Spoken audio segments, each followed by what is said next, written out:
Nah, sekarang Sana BTV saya bersama tim itu sudah tiba di depan kantor Desa Karangtengah, Kecamatan Putri Hijau, Kabupaten Bengkulu Utara.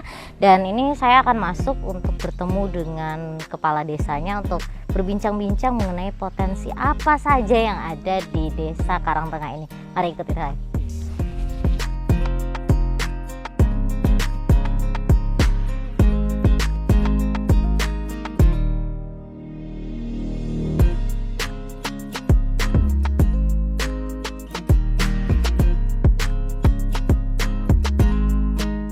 Assalamualaikum, permisi Bapak. Bapak, saya dari BETV Bapak. Riki, saya mau bertemu dengan Bapak Kadesnya, ada di tempat Pak? Ada, siap. Oke, boleh saya bertemu beliau? Si Pak Kades, ada tamu. Oh ya, silakan masuk. Terima kasih Pak. Assalamualaikum Bapak. Waalaikumsalam, Ibu. Iya, izin Bapak, saya Riki dari BETV Pak. Mau berbincang-bincang, ngambil waktu sebentar, boleh Pak? Oh ya, silakan Bu. Oke, kita Sana BETV, ini saya sudah bersama dengan Bapak Kepala Desa. Ya, langsung ini kita akan berbincang-bincang.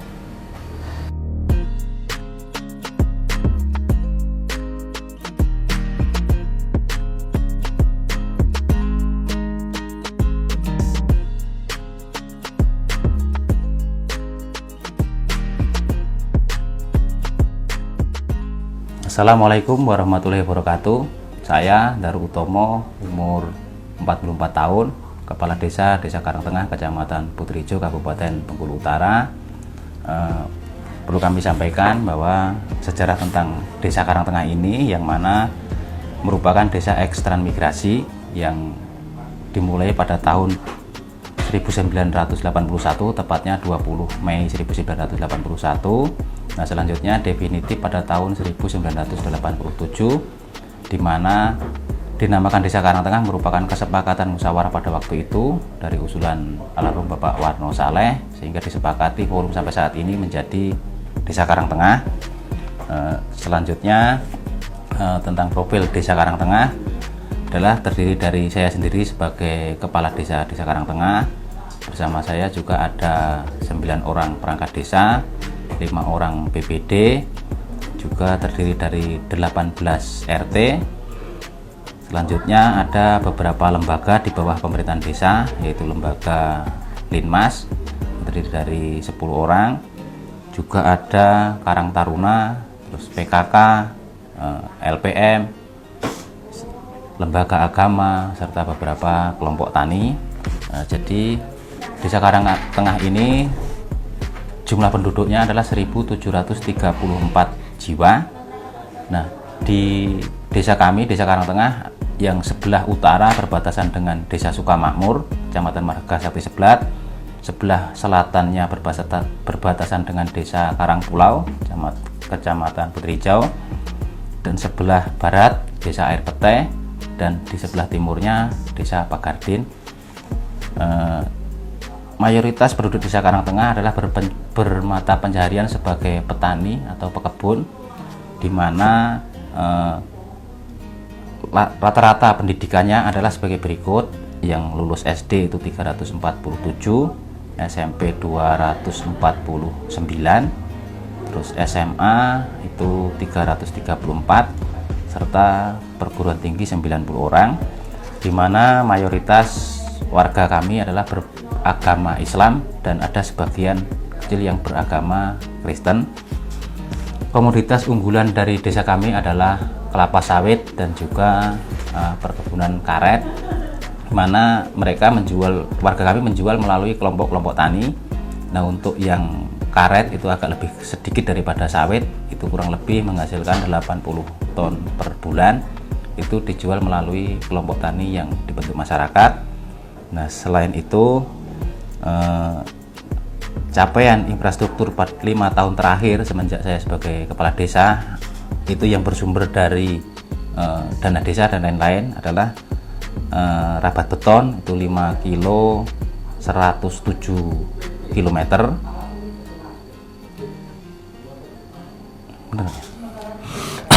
Dan posyandu itu ada 4 unit gedung yang kita buat. Terus gedung TPA pengajian itu ada 2 unit, gedung PAUD 1 unit, terus flat decker itu 1 unit, gorong-gorong juga 1 unit, terus gedung serbaguna itu 1 unit. Selanjutnya ada Pamsimas, yang mana itu kita berbagi dengan pemerintah daerah. Waktu itu kita ada membangun bersama-sama melalui dana desa dan swadaya masyarakat, itu 1 unit. Dari pemerintah daerah itu ada jalan hotmik yang menghubungkan ke desa Karangpulo, itu kurang lebih 3 km, dan jalan lapen di jalan lingkungan 600 meter. Selanjutnya ada pengerasan melalui padat karya tunai, waktu itu sekitar 600 meter dan 1 kilo di jalan perkebunan.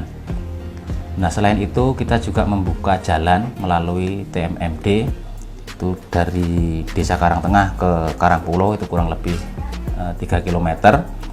Dan akhir-akhir ini kita juga menembuskan jalan ke desa Sukamakmur, Kecamatan Margasakti Seblat, itu kurang lebih 9 km. Hari ini sudah bisa dimanfaatkan. Selanjutnya dari provinsi kita mendapatkan dana hibah waktu itu untuk meningkatkan pembangunan tempat ibadah, itu kurang lebih 50 juta, dan juga dari kabupaten itu dana keserasian sosial itu kita gunakan untuk pembangunan tempat ibadah juga senilai kurang lebih 150 juta. Selanjutnya untuk kegiatan pemberdayaan itu ada dari kelompok tani kami, itu mendapatkan satu kelompok itu mendapatkan bantuan berupa sapi dan sarana lainnya, itu mesin pencacah pakannya. Itu waktu itu mendapatkan bantuan bibit sapi sekitar 12 ekor, dan hari ini sudah jadi sekitar 30 ekor. Jadi itu saja Pak yang bisa saya.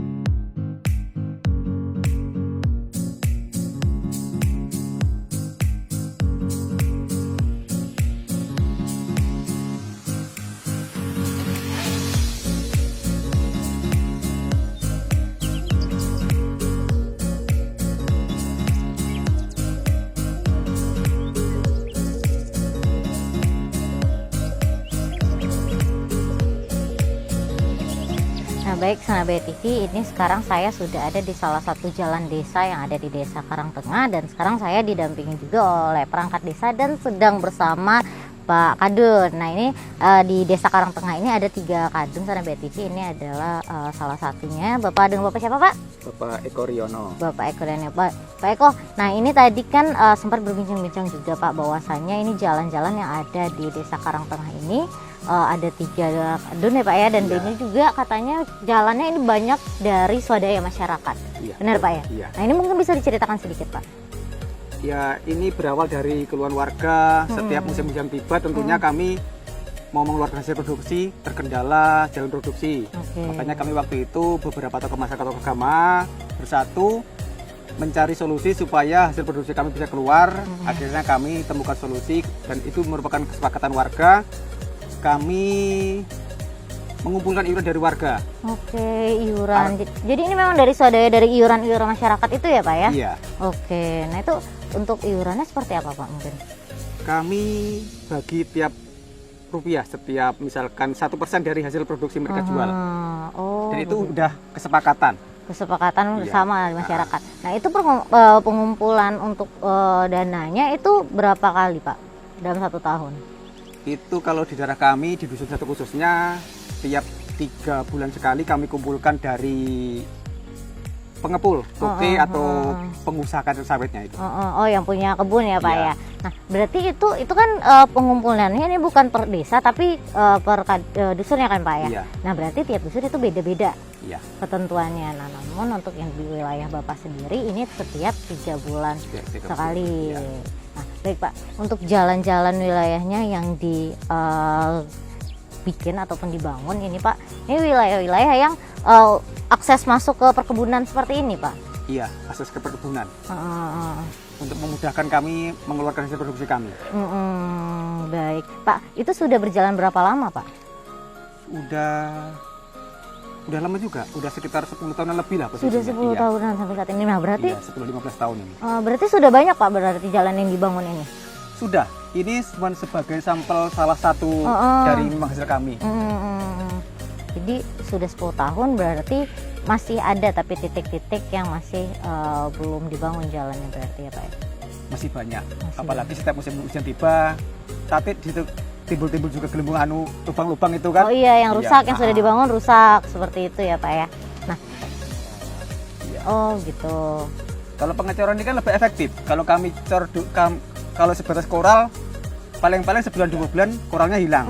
Makanya kami ambil solusi dicor ini lebih tahan lama gitu posisinya. Dan hasilnya lebih nampak. Pak, biasanya ini kan sudah 10 tahun berjalan Pak. Ini biasanya setiap tahun atau per 3 bulan sekali ini kan dikumpulkan. Itu biasanya mencapai berapa Pak mungkin untuk dananya Pak? Kalau boleh tahu. Tergantung Hasil panen ya? harga dari komoditas pertanian kita. Kalau Rata-rata yang terakhir kemarin kami di Dusun Satu ini kurang lebih di angka 40 juta. 35-40 juta posisinya. Yang laporan PAD tahun kemarin. Pak, dan itu berarti dananya kan dikumpulkan dari masyarakat Pak. Nah, itu pengelolaannya siapa yang langsung mengelolanya? Ada pengurus PAD-nya. Oh, dari pengurus PAD-nya. Jadi mereka itu yang mengumpulkan lalu nanti langsung diurus untuk pembangunan jalan. Iya, sesuai dengan kebutuhan masyarakat, mana titik-titik yang perlu kita perbaikin. Gitu. Biasanya masyarakat yang mengabari seperti itu ya Pak. Iya. Jadi ini wilayahnya butuh dibangun lagi atau ada butuh Iya. Oke, seperti itu. Situasional mana yang membutuhkan kita bangun gitu. Pak, tapi sedikit Pak, ini kan tadi dibangunnya dari swadaya masyarakat. Untuk mungkin bisa cerita sedikit tentang jalan desa Pak. Kalau untuk jalan desanya sendiri seperti apa Pak? Mungkin yang dibangun dari daerah desa ada tidak? Ada. Oke, nah itu biasanya jalan mana? Kalau itu kan ini khusus untuk jalur perkebunan nih, jalur produksi. Untuk jalan desa seperti apa? Kalau jalan desa ya jalan lingkungan. Oke, Pak. Tapi untuk dari uang dana swadaya dari masyarakat itu sendiri apa saja dipergunakan hanya untuk infrastruktur jalan seperti ini, atau ada yang lain? Tidak. Ada juga yang untuk kepentingan kegiatan masyarakat. Misalkan kan kita ada kegiatan keagamaan juga kan, misalkan peringatan Isra Mi'raj Nabi dan sebagainya. Nanti untuk menambah kekurangan dana tersebut. Kayak misalkan mungkin 17 Agustus seperti itu ya.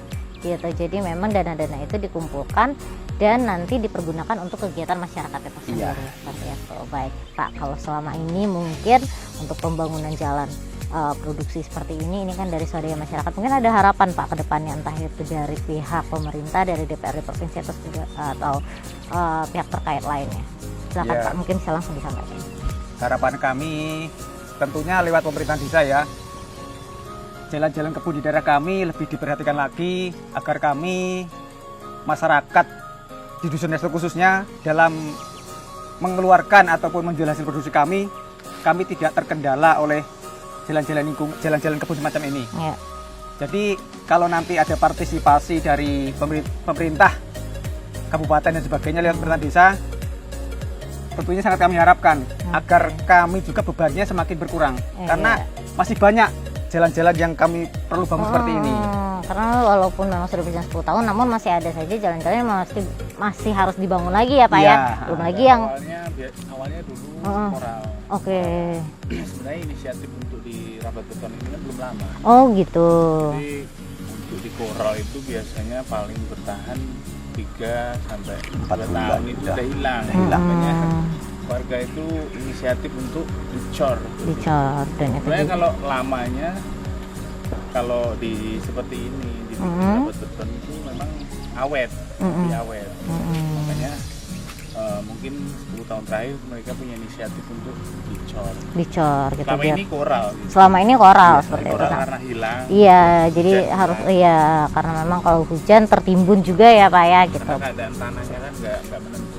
Iya baik, benar sekali, karena ini tadi sudah disampaikan juga sedikit harapan ya tadi oleh Pak Kadunnya bahwasanya ini mau ke depannya harus ada perhatian lain Iya, ada seperti itu perhatian dari pemerintah, karena memang untuk di wilayah ini sendiri itu kebanyakan berkebun ya Pak ya. Ya, Berkebun seperti itu, ini untuk meningkatkan perekonomian masyarakat juga tentunya di Desa Karangtengah ini. Baik, ini kita akan berkeliling lagi di Desa Karangtengah, jadi jangan kemana-mana, ikuti terus perjalanan saya kali ini di Desaku Harapanku.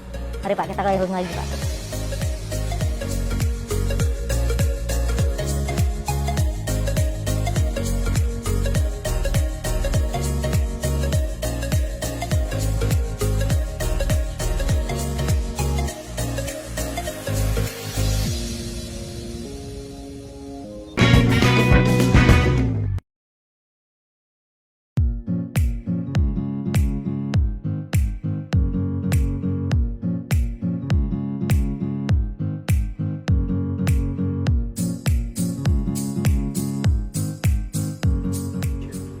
Nah sekarang Sana BTV ini saya sudah bersama dengan Pak Kades, masih didampingi tentunya ini ada Perangkat Desa dan juga Pak Kadun. Nah ini di belakang kita ini ada tugu ya Pak ya, ada monumen. Jadi di Desa Karangtengah ini ada 4 ya Pak ya? Iya. Ada 4 tugu yang berbeda-beda bentuknya. Nah ini ada ceritanya, ada filosofi atau seperti apa Pak? Oh ya Bu, ini khusus yang ini ya. Ya. Ini adalah sebagai ungkapan terima kasih kami, warga kami terhadap kegiatan TMMD waktu itu.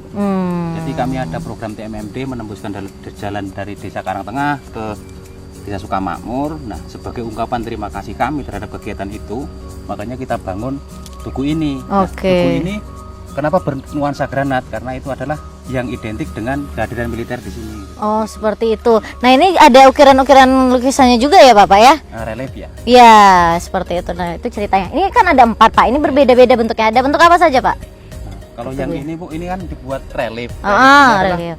rangkaian kegiatan dari mulai gotong royong sampai segala macam ada di gambaran relief ini. Oke. Nah, satu lagi ada tugu di sana itu kita buat berupa tugu bambu. Bu. Tugu bambu. Apa Bambu cerita itu Pak? kuning. Jadi itu adalah filosofi dari Jawa waktu itu, eling marangkang paring atau ingat sama yang memberi. Jadi memberi kita kesehatan. Nah, intinya membangkitkan rasa bersyukur warga kami Oke. terhadap ya apapun yang kita terima selama di desa ini. Itu dibangunnya kapan Pak yang itu Pak? Kalau itu kita berangkai Bu, jadi nggak serempak, mungkin tahun saya udah lupa tahunnya, tapi belum lama tapi berangkaian. Oke. Terus ada apa lagi Pak? Setelah itu di dekat sana ada Tugu Cangkir waktu itu kan yang kita buat. Dari Tugu Cangkir itu memfilosofikan bahwa saya sendiri waktu itu merasa sebagai seorang yang belum begitu berguna, waktu itu mungkin agak negatif, tapi ya identik dengan cangkir waktu itu. Nah, ketika kita tumpahkan isi negatif itu, paling tidak menimbulkan bunga-bunga di situ gitu loh. Ada hal positif yang kita harapkan. Luar biasa. Terus yang satu lagi Pak, ada 4 ya Pak ya? Iya, satu lagi. kita buat di tengah-tengah desa ini adalah Tugu Jamur, Bu. Oke, Tugu jamur apa itu Pak? Itu filosofinya adalah jaya dan makmur. Kita dituliskan di situ.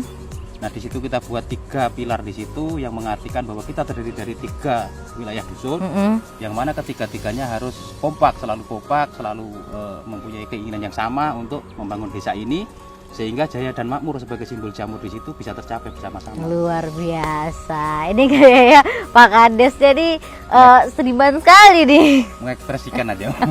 Mengekspresikan ini dengan seni luar biasa. Pak, ini ada 4 Ya. monumen, ada 4 tugu. Nah, ini dibangunnya itu dananya dari mana, Pak? Gotong royong. Bu. Dari gotong royong. Gotong royong. Jadi kita ada iuran apapun yang dipunyai, ada yang punya mungkin sisa-sisa batu bata, ada sisa pasir yang kita kumpulkan, terus tenaganya ya bergotong royong. Kita Gotong kerjakan royong. bersama-sama. Oke, luar biasa. Ini luar biasa sekali dari jalan. Ini di Desa Karangtengah ini sepertinya sifat gotong royong masyarakatnya luar biasa ya, Pak ya. Itu yang kita tanam. Oke, luar Karena biasa. kita merasa gotong royong itu adalah warisan dari budaya kita yang Iya. memang harus kita lestarikan. Nah, untuk mengingatkan itu kan ada beberapa hal yang harus kita selalu kita lakukan. Kita Iya. selalu kelanjutan. Benar sekali, ini keakraban dari masyarakat di sini luar biasa sekali. Mungkin kegunaan ini secara langsungnya tidak begitu berfungsi Bu ya, tapi setidaknya ini adalah menjadi rasa memiliki kita, ciri khas kita terhadap desa ini, dan juga sebagai tanda ketika ada orang luar masuk ke sini itu kan ada tanda dia nyampe di mana. Jadi ketika menghubungi sanak famili yang dituju, dia bisa memberikan tanda-tanda ini. Oh sehingga mudah mencarinya. Ya nanti kalau udah lewat Tugu ini nanti lurus aja gitu ya Pak ya. Misalnya tersesat kan kita nyampe Tugu Granat, jadi orang sini kan sudah familiar terhadap itu. Iya benar-benar sekali, luar biasa. Jadi nanti kira-kira akan ada pembangunan Tugu baru lagi kan nih Pak? Bertahap, rencananya selalu ada. Jadi selain mengiringi mungkin hal-hal yang terdanai melalui pembangunan yang nyata yang berguna langsung seperti rapat beton dan lain-lain, infrastruktur yang lain-lain, kita selipkan juga kegiatan-kegiatan seperti ini. Pak, untuk biaya tadi untuk pembangunan kan dari swadaya masyarakat. Ini awalnya itu mungkin ada rapat, terus akhirnya ayo kita bikin swadaya untuk pembangunan ini memang langsung, atau memang ada iuran memang yang sering dilakukan oleh warga sini lalu uangnya akhirnya dialokasikan untuk ini? Kalau yang seperti ini spontan Bu. Oh spontan. Jadi mungkin waktu itu kami ngumpul-ngumpul punya pemikiran membuat tugu ini, nanti kita buat sketnya, baru warga nanti berpikir bersama-sama cara mencari sumber dananya seperti apa. Oke, nah itu yang mendesain akhirnya siapa Pak? Itu pakai orang luar atau dari warga sini juga? Kami sendiri Bu. Oh langsung sendiri, luar biasa. Jadi memang lagi ngumpul-ngumpul kita bikin tugu inilah gitu ya, filosofinya ini, terus langsung pengumpulan dana gitu. Pak, ini sepertinya kan seperti yang diceritakan ini untuk masyarakat di Desa Karangtengah ini sepertinya sangat gotong royongnya tinggi sekali ya Pak ya, dari pengumpulan dana untuk membangun ini itu, dan juga mungkin untuk kegiatan apa saja lagi Pak yang sering dilakukan Pak oleh warga ataupun masyarakat sini Pak? Nah yang gotong royong itu Bu seperti mungkin Ibu yang lihat di jalan kebun kami, itu kan ada rabat beton yang mereka buat swadaya, karena mereka sepakat menyisihkan pendapatannya dari penjualan sawit karet itu 1%. Nah mereka setiap wilayah itu membuat pengurus, pengurusnya itu yang menghimpun dana itu dan merumuskan penggunanya seperti apa. Iya, perdusun itu ya Pak ya? Perdusun, jadi ada tiga apa yang mengumpulkan itu. Mereka bentuk sendiri, gunakan sendiri. Tapi kami dari desa hanya memantau itu, bahwa itu memang digunakan Oke, jadi kalau ada komunikasi, tetap ada komunikasi dengan perangkat desanya langsung. Seperti itu, baik, luar biasa sekali Pak. Untuk kegiatan lain-lainnya mungkin ada tidak Pak, kegiatan yang mungkin kegiatan rutin yang dilakukan, entah itu ngumpul-ngumpul atau mungkin gotong royong bersama atau semacamnya Pak di wilayah Karangtengah? Kalau yang gotong royong ya selalu ada tuh. Yang gotong royong misalnya untuk kegiatan ke Karang Taruna, ataupun kegiatan PKK, kan selalu ada. Nah itu kita ngobrol-ngobrol masalah Karang Taruna. Untuk Karang Taruna kegiatannya sekarang apa saja Pak? Itu setiap sore kita membuat pembinaan untuk pemain anak-anak yang bola kaki itu. Oh ada klub bola kaki di sini. Oh iya. Terus yang selanjutnya hari ini kita mengirimkan perwakilan kita untuk mengikuti turnamen di Desa Kota Bani. Oh luar biasa. Jadi memang ada klubnya langsung ada sudah ikut-ikut turnamen keluar-luar juga ya Pak ya? Oke lalu Pak? Nah untuk yang misalnya di sini ada PKK. Nah PKK itu kan ada selain kegiatan rutin mulai dari arisan tingkat RT sampai ke desa, itu kan ada sarana mereka untuk berkumpul, juga kita selipkan waktu itu kegiatan untuk senam. Jadi dengan senam itu kan mereka tambah kompak. Itu seminggu sekali, itu seperti apa? Seminggu sekali. Itu untuk ibu-ibu PKK-nya. Selain itu mungkin ada kegiatan lain tidak Pak? Mungkin ada produksi yang dilaksanakan, mungkin jualan apa seperti itu? Nah itu yang untuk PKK-nya itu melalui P2K, itu kan mereka selalu menampilkan waktu-waktu arisan di akhir bulan. Nah, mereka ada produk masing-masing dari masing-masing wilayah, kumpulkan di situ, nanti dibuat jual beli di situ. Oh, masing-masing dusun ada pemasukan P2K-nya. Oh, luar biasa. Itu yang dijual apa aja tuh biasanya Pak? Produk seperti apa? Makanan-makanan. Makanan-makanan ringan. Terus ada juga di sini ada semacam UMKM ya, UMKM ya. Tiram. Nah di situ mereka perjualbelikan di situ. Oke. Terus ada kegiatan di RT masing-masing itu kan buat semacam kelompok bukit nanam sayur. Nah kemasannya di situ juga. Oke. Pak, untuk produksi seperti itu UMKM ini apa sampai saat ini masih sebatas di desa ini saja atau sudah ada produksi keluar juga Pak?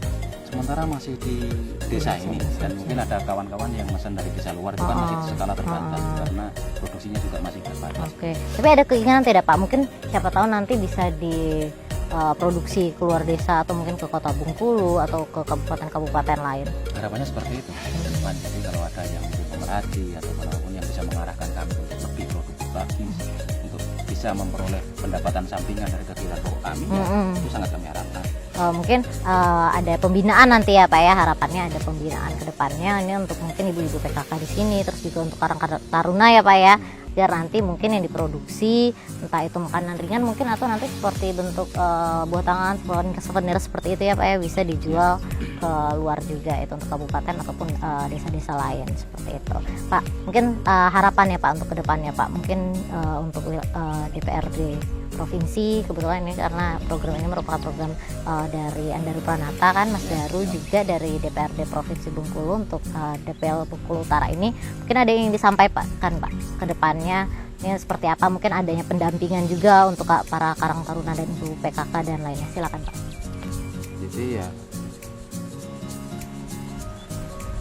Jadi kita harapkan nanti kepada Bapak Andaru Pranata SE sebagai wakil kami di DPRD Provinsi Bengkulu agar bisa mengarahkan apa yang menjadi potensinya kami paparkan tadi Bu. Ya. Jadi kalau ada hal-hal yang memang bisa menyambung dengan program dari provinsi, ya kami sangat berharap sekali untuk mendapatkan pembinaan itu, sehingga apa yang menjadi semangat kami bisa mencapai hasil yang sebaik-baiknya yang bermanfaat untuk kami.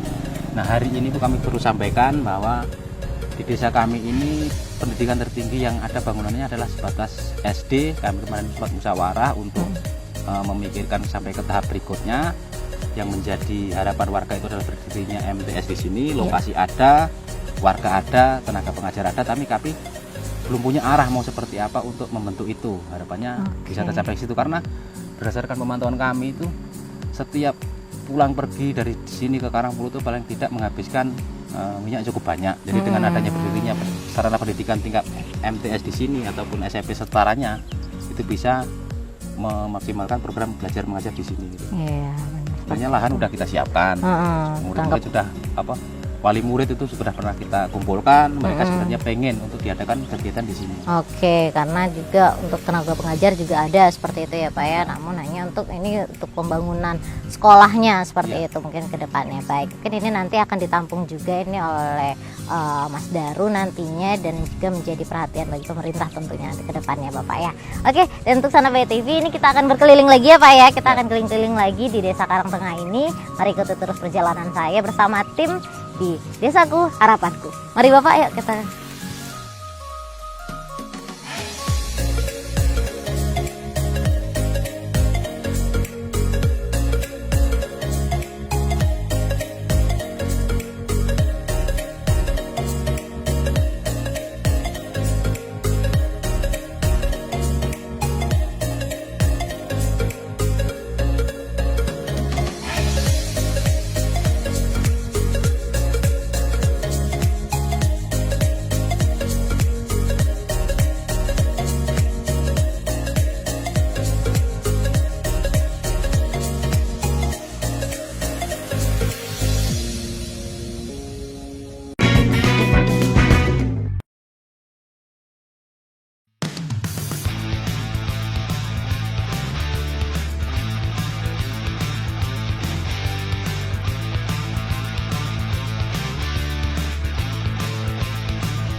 Saat ini Sana Bayi TV kita ada di kebun desa di Desa Karangtengah, masih bersama Pak Kades tentunya dan didampingi oleh perangkat desa juga. Dan ini ada pengurusnya ya Pak ya, untuk pengurus kebun desa. Dengan Bapak siapa Pak?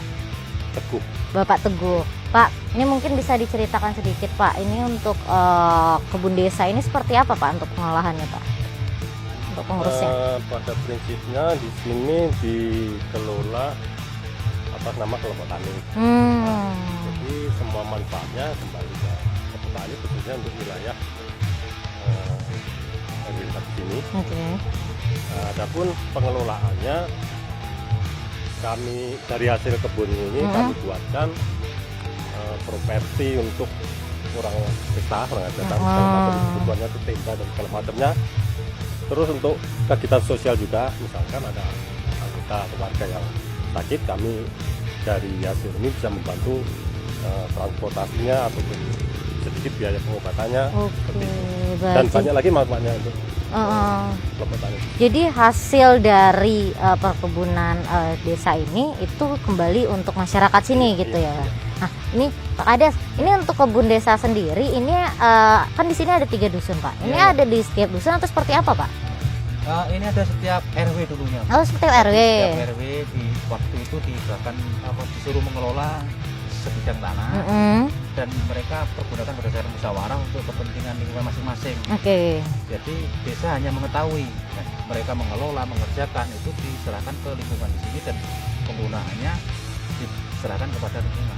Oh, ke RW ini masing-masing. Kemaslahatan di lingkungan masing-masing. Oke, ke RW masing-masing. Nah, untuk ini kan ada kelompok tani langsung, Pak. Ini berarti untuk pengurusannya itu kelompok tani juga atau RW? Kalau Pak. di sini untuk khususnya untuk RW sini kami kelola kelompok tani, tapi anggotanya tetap Satu RW itu. Iya. Baik. Pak, untuk kebunnya yang ada di Desa Karangtengah ini ada perkebunan apa saja, Pak? Rata-rata sawit dan karet. Sawit dan karet gitu. Nah, untuk pendistribusiannya, Pak, keluar itu seperti apa itu?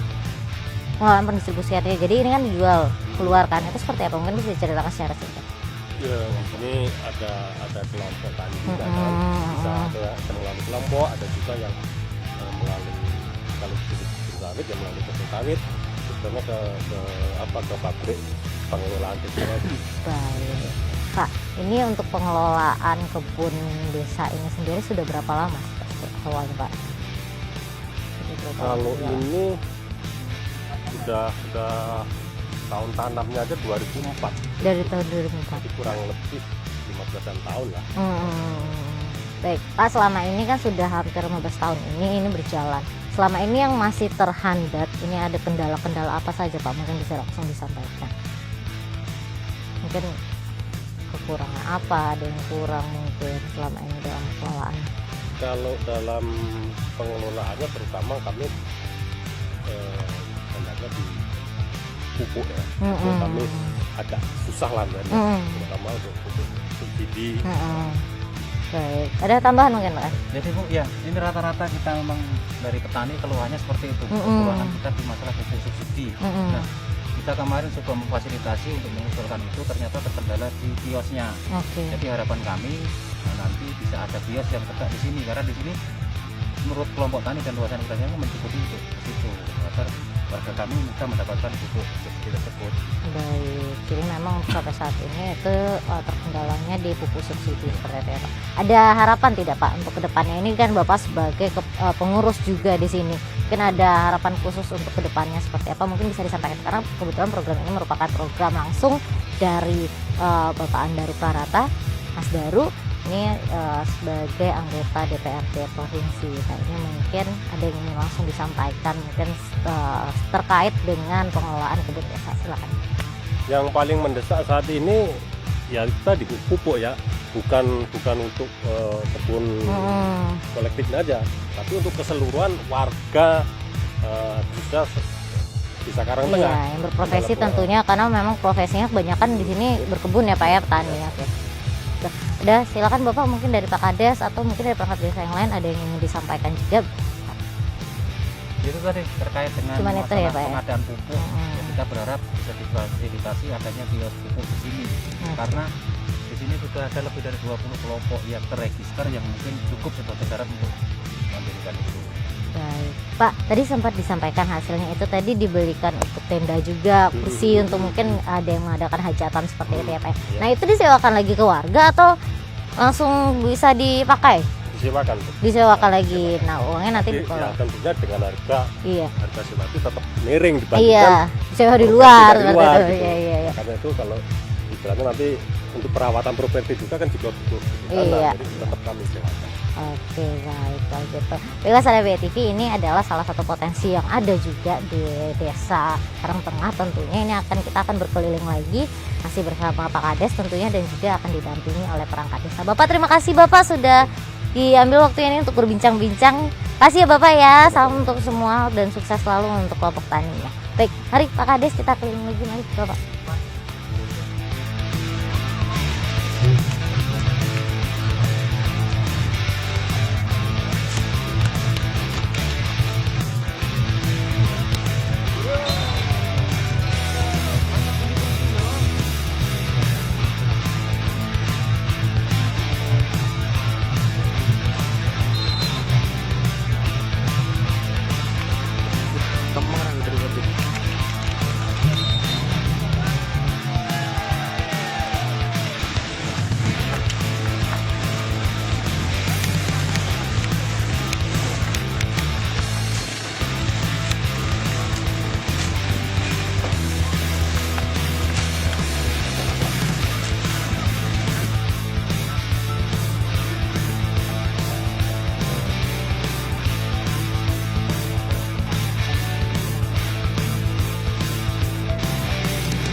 Sahabat BTV, sekarang ini kita ada di salah satu potensi juga ya Pak ya, yang ada di Desa Karangtengah. Ini ada sirkuit apa Pak namanya Pak?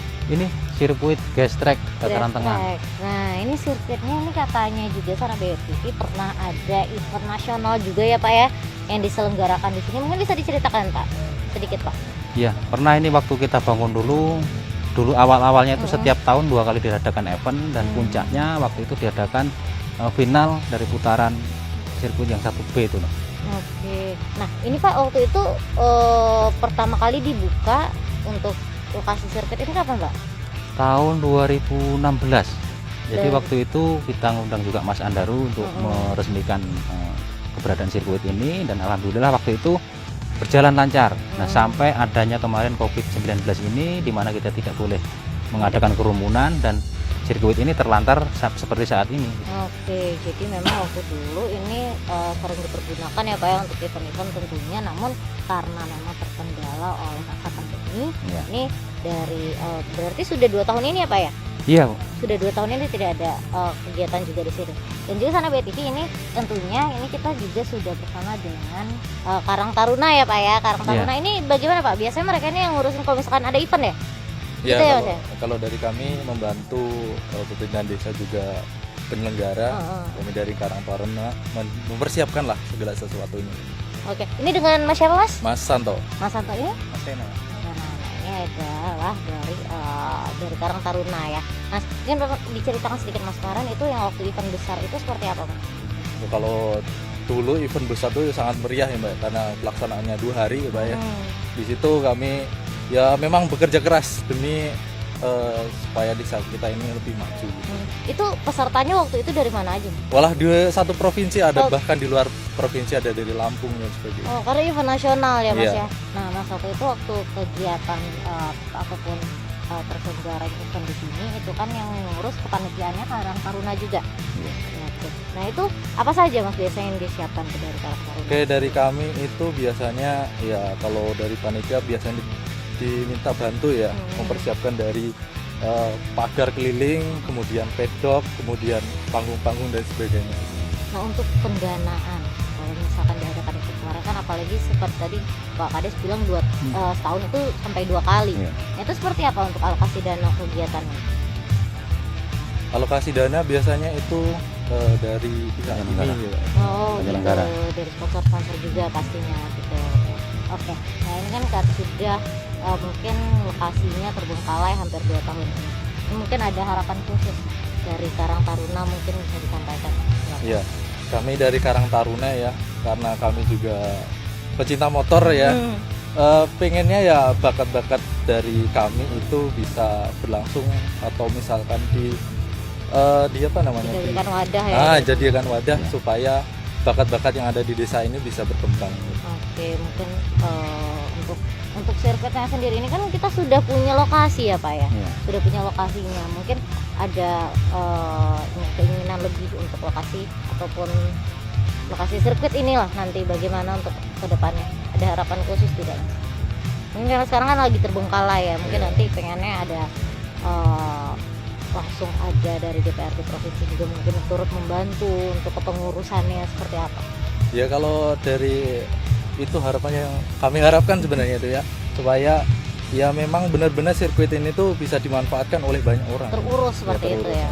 Tapi mungkin event tidak terselenggara, tapi kalau misalkan yang latihan masih terpakai tidak Pak? Masih terpakai kadang tuh ya, ada dari rekan-rekan kami itu masih ada biasanya. Di sini memang ada kelompoknya atau seperti apa? Ada kami di sini ada 2 tim dari Kadaledan dan apa itu Pak? Yang dari tim Mas Tanto itu. Itu sudah pernah turun ke event mana saja? Oh banyak, dari di sini juga sering turun, kemudian di waktu dulu di mana yang ada di Logupai, sering di D6 juga. Oke, luar biasa Pak. Mungkin dari Bapak sendiri Pak, ini kan Bapak sebagai kepala desa melihat ini lokasinya sudah ada, juga SDM-nya ada, seperti itu. Mungkin ada harapan Pak ke depannya Pak? Harapannya ya segera perizinan untuk kegiatan seperti ini bisa dilaksanakan, karena tahun kemarin kita sudah coba untuk mengadakan lagi, tapi lagi-lagi terkendala masalah perizinan.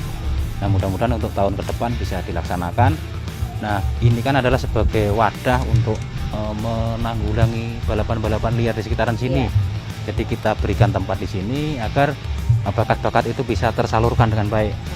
Jadi harapannya nanti dari pemerintah provinsi ataupun kabupaten bisa memfasilitasi potensi kami ini, karena beberapa waktu yang lalu diadakan uji coba itu sangat luar biasa sekali antusias dari warga kami.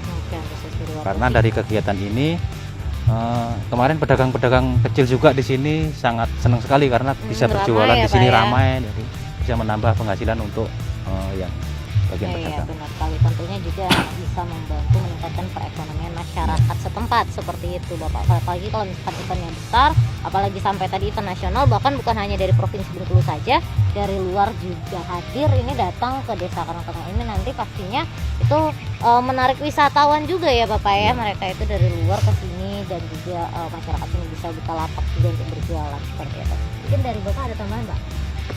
Oke. Jadi semoga ini nanti ditampung dulu ya Bapak ya, dari mungkin Mas Andaru nantinya juga akan nampung dulu. Ini ada masukan seperti itu, harapan dari teman-teman Karang Taruna dan dari Pak Kades juga. Dan Sana BTV ini kita masih akan berkeliling tentunya, nanti kita akan ke UMKM ya Bapak ya. Siap. Dan untuk Sana BTV jangan kemana-mana, ikuti terus perjalanan saya beserta tim di Desaku Harapanku. Mari Pak, mari Mas.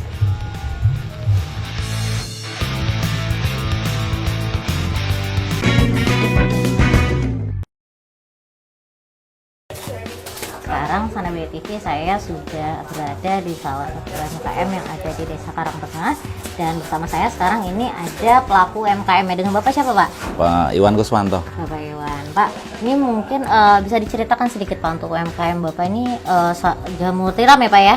Iya. Oke, bisa diceritakan sedikit Pak untuk proses pengelolaannya Pak? Awal mula saya membuat budidaya jamur tiram ini, awalnya saya mendapatkan dari UMKM, bantuan dari UMKM. Kemudian saya melihat peluang di Desa Karang Tengah ini, sepertinya pasar di Desa Karang Tengah ini memang belum ada budidaya jamur tiram. Kemudian dari sana saya melihat peluang itu, kemudian saya punya inisiatif untuk membuat jamur tiram. Jadi untuk cara pengolahannya ini kan berasal sekilas saja ya. Iya. Sekilas saja. Jadi untuk jamur tiram ini kan pengolahannya dari apa, serbuk ya, serbuk, kemudian diolah dikasih jamur di dalamnya. Jadi sekilasnya itu. Kemudian ini nanti setelah 1 bulan biasanya kan penuh ini yang putihnya ini. Kemudian setelah itu baru nanti diletakkan di rak seperti ini. Jadi rak ini isinya ada 1000. Jadi saya coba 1000. Kemudian setelah 1 bulan berikutnya nanti baru keluar jamurnya seperti ini. Jadi itu. Biasanya panennya berapa lama tuh, Pak? Panennya saya uji coba yang di belakang ini 1000 juga. Kemudian setelah 4 bulan itu sudah tidak produksi. Biasanya di bulan kedua itu sudah ada panen rayanya seperti itu. Pak, untuk penjualannya seperti apa, Pak? Ini dijual di sini saja atau ada keluar juga? Nah, untuk penjualannya, jadi kami baru batas di desa ini saja tidak tercukupi, tidak terpenuhi. Jadi untuk 1000 ini setelah 1 bulan itu kan jamur ini kan panen. Ya. Jadi hanya baru sementara ini baru di desa ini dulu. Nah, Ya. berarti permintaannya banyak ya, Pak ya, Ya. sebenarnya, tapi belum terpenuhi. Nah, itu kendalanya mungkin, Pak. Kendalanya apa saja, Pak? Kendalanya ini kan baru apa ya? Baru sebatas mencukupi di desa ini aja dulu. Kemudian kendalanya sepertinya tidak ada kalau kendala. Asal kita punya kemauan, ini saya rasa bisa semuanya. Atau mungkin SDM-nya bagaimana, Pak, untuk pengelolaan? Karena SDM-nya kurang, makanya market permintaan juga belum terpenuhi karena SDM kurang atau seperti apa? Ini saya nyoba 1000 dulu, ya 1000 dulu. Sepertinya kan ya cukup lah, enggak maksudnya itu ya.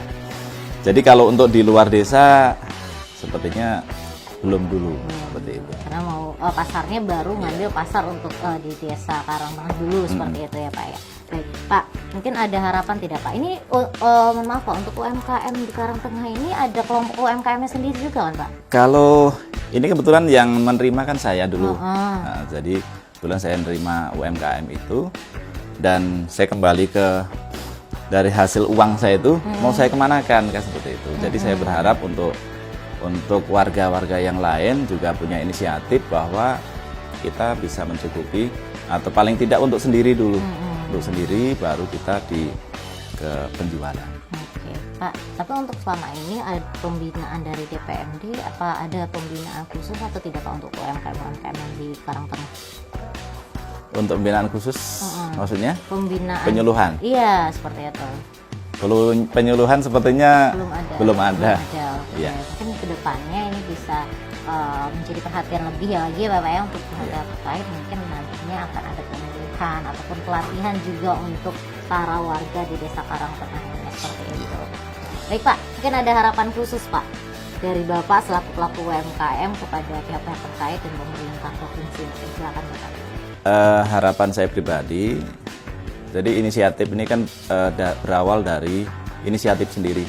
Jadi saya berharap agar untuk UMKM itu kan tepat guna. Jadi harapan saya juga ada penyuluhan, kemudian ada evaluasi dari pemerintah, kemudian mengarahkan arahnya kemana, apakah sudah benar-benar tepat guna atau belum, seperti itu. Baik, kalau gitu Bapak, ini terima kasih ya Bapak ya, ini sudah menerima saya dan juga tim ini datang ke lokasi UMKM Bapak. Ini adalah jamur tiram ya Bapak ya. Jamur tiram.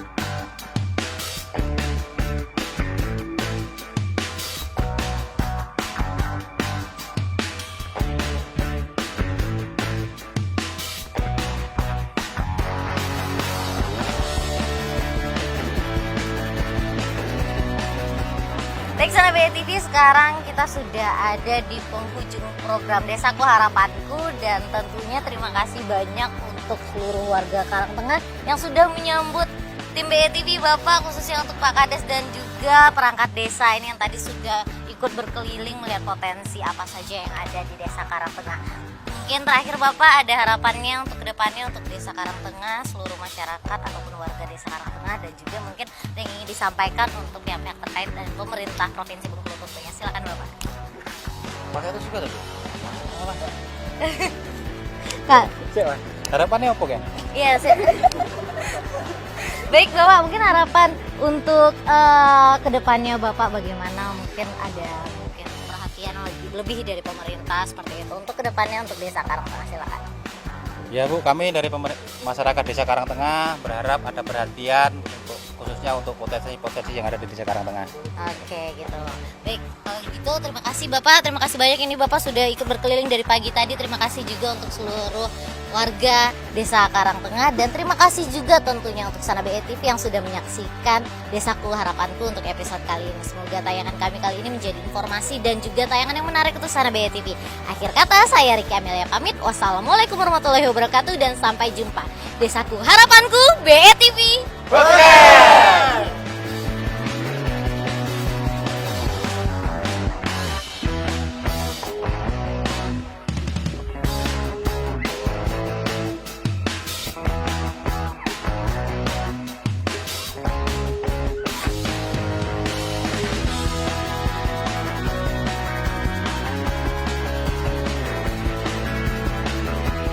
Bismillahirrahmanirrahim. Assalamualaikum warahmatullahi wabarakatuh.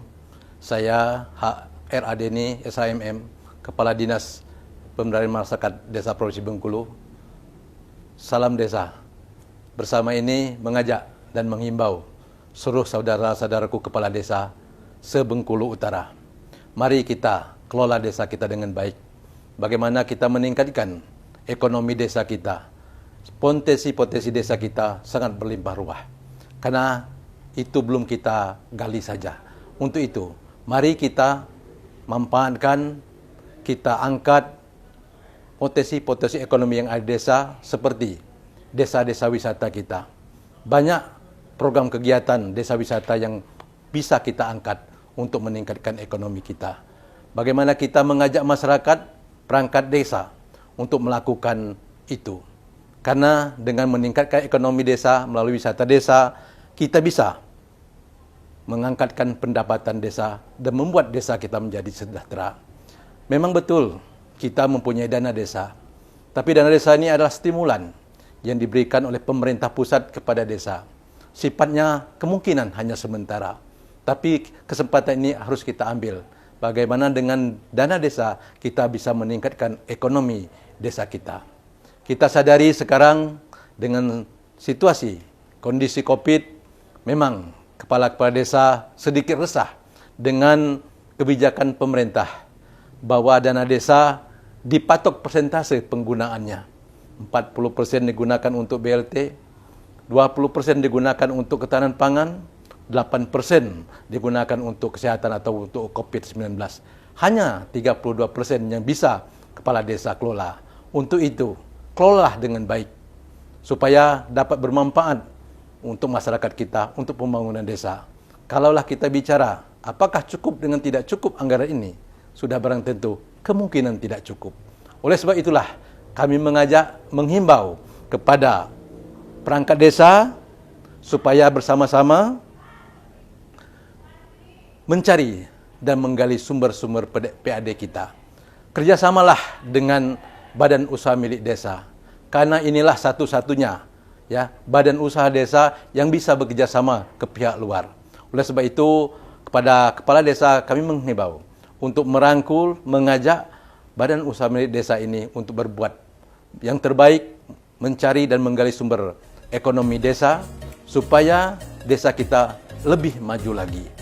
Oleh sebab itu, mari kita buat badan usaha milik desa ini lebih maju, kita buat badan hukumnya supaya badan usaha milik desa ini bisa bekerja sama dengan pihak ketiga. Demikian, terima kasih. Assalamualaikum warahmatullahi wabarakatuh.